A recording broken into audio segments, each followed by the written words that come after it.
प्यारे दर्शकों, आप सभी का हमारे चैनल में स्वागत है। धर्म से जुड़ी वीडियो देखने के लिए हमारे चैनल को सब्सक्राइब और लाइक करें। धन्यवाद। प्यारे दर्शकों, अगर आपने वीडियो का इससे पहला भाग नहीं देखा तो इस चैनल पर जाकर देखें। धन्यवाद। पिछली वीडियो में हमने देखा कि साखी गुरु अंगद देव जी की हम यह दुआ करते हैं कि प्यारे दर्शकों के ऊपर वाहिगुरु कृपा करे। सभी प्रेम से बोलो वाहिगुरु। जीवन वृत्तांत। श्री गुरु अंगद देव जी भाई लहणा जी गुरु नानक पातशाह के प्यार भरे अमृत वचनों से इतने प्रभावित हुए कि उन्होंने अब सदा के लिए गुरु नानक पातशाह के चरणों में ही रहने का मन बना लिया। अब देवी की भेंटे तथा तीर्थ यात्राओं के साधन आपको निरर्थक लगने लग गए थे। गुरु नानक पातशाह ने अपने उपदेश द्वारा आपके मन की सभी शंकाएं सदा के लिए समाप्त करके आपको परमेश्वर के साथ जुड़ने का असली मार्ग सुझा दिया था। उन्होंने देवी भक्तों की टोली को भी जाकर यह बात स्पष्ट कर दी कि वे आत्मिक तीर पर जिस चीज से आज तक विरक्त रहे हैं वह अब उनको मिल चुकी है। आज से वे देवी देवताओं के चक्कर में नहीं पड़ेंगे और बाकी का जीवन गुरु नानक देव जी के दरबार में रहकर सिख सिद्धांतों के अनुसार व्यतीत करेंगे।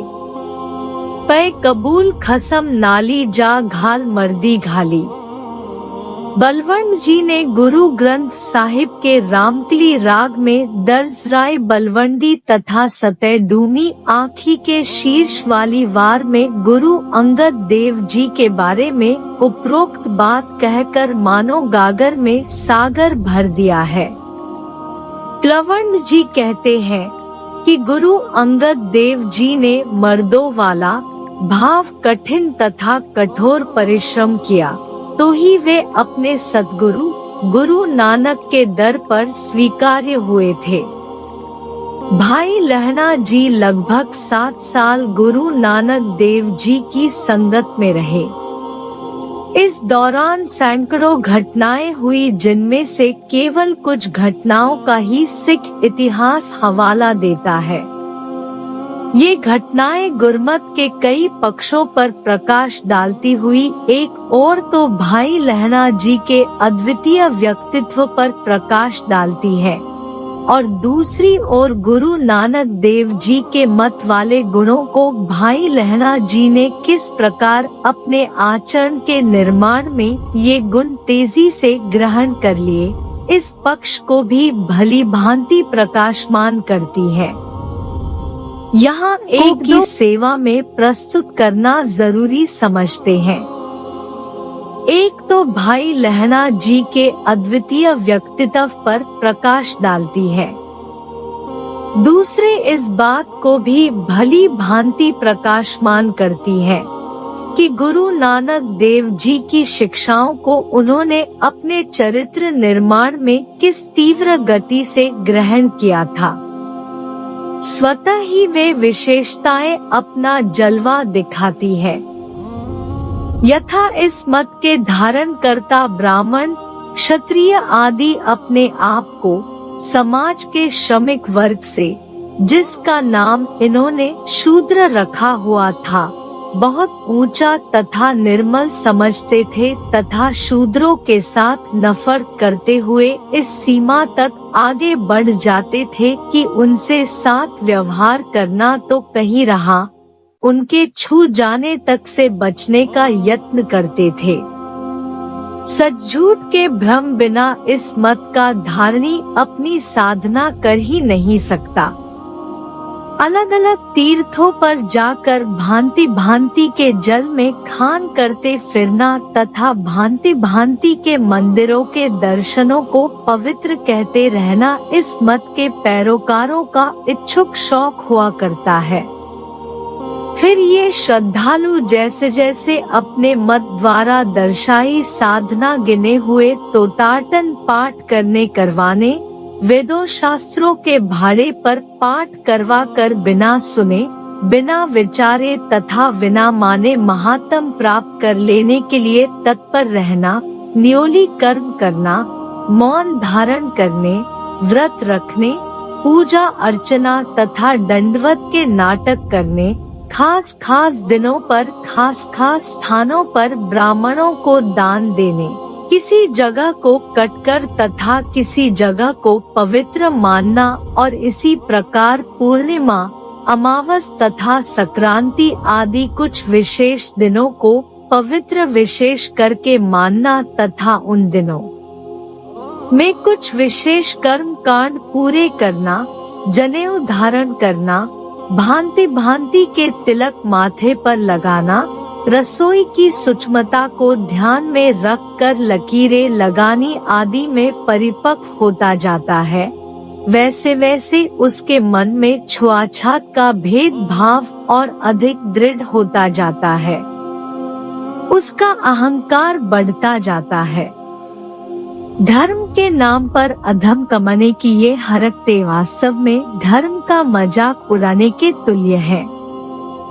इसमें संदेह नहीं कि वर्ण आश्रम के सिद्धांतों को इतने समय तक मानने के बावजूद भाई लहणा जी इनसे अभी पूरी तरह प्रभावित नहीं हुए थे।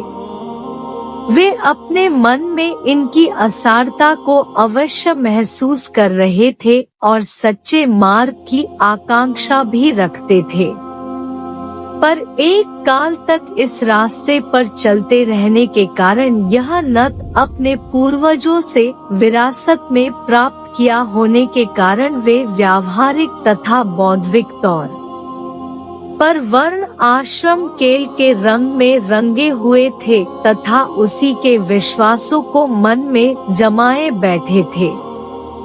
गुरु नानक देव जी ने व्यावहारिक तौर पर भाई लहणा जी को पहले विचारों तथा जीवन युक्ति से मुक्ति दिलानी थी। गुरु नानक देव जी तथा भाई लहणा जी के इन 7 वर्षीय मिलाप के दौरान हुई घटनाएं एक और बहुत ही महत्वपूर्ण पक्ष पर प्रकाश डालती है। भाई लहणा जी से पूर्व भी लाखों जिज्ञासु गुरु नानक देव जी से आत्मिक रहनेतृत्व प्राप्त कर चुके थे। उनमें से अनेकों ही गुरु नानक पातशाह के पहुँचे हुए श्रद्धालु थे और उनके आदेशों को पूरी तरह पालते तथा उन पर पूर्ण विश्वास रखते थे।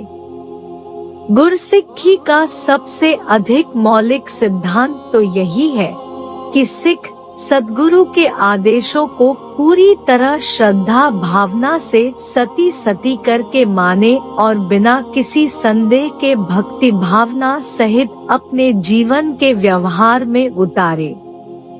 गुरु नानक देव जी के अनेकों श्रद्धालु सिखों ने अपनी अपनी सामर्थ्यानुसार गुरु नानक के आदेशों को अपने व्यावहारिक जीवन में उतारा तथा श्रद्धा भक्ति से माना, पर इस मामले पर आदेश मानने के सिद्धांत की जो आदर्श व्यावहारिक व्याख्या भाई लहणा जी ने करके बताई, उसका कहीं और उदाहरण नहीं मिलता है।